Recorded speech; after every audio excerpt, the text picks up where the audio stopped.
Now to the invasion of Ukraine. Russian troops bore down on the capital city today with explosions and gunfire as citizens desperately attempted to flee. And there is no clear end in sight. Russian President Vladimir Putin signaled what U.S. officials believe are his true intentions to overthrow Ukraine's government.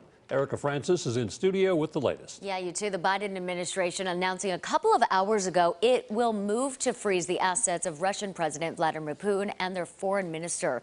The European Union and Britain imposing similar sanctions earlier today. This adds to the growing list of sanctions targeting Russian banks and elites. But NATO allies have stopped short of barring Russia from the SWIFT banking system. It connects more than 11,000 banks across the world. Kicking Russia out of the would sever the country from most of the global financial system, which could impact countries outside of Russia. It is unclear, however, right now if the direct sanctions on Putin and the foreign minister will be enough to stop Russia's march through Ukraine. There are fears Putin could try and overthrow Ukraine's government. In a televised speech today, Putin falsely described Ukraine's government as a band of junkies and neo-Nazis.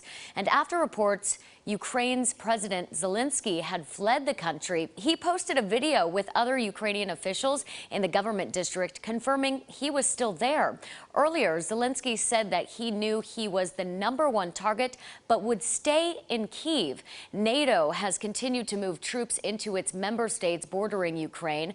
Refugees are currently fleeing to Poland to the west. NATO troops will not engage with Russia in Ukraine, but are prepared to respond if Russia moves into NATO territory. Bob?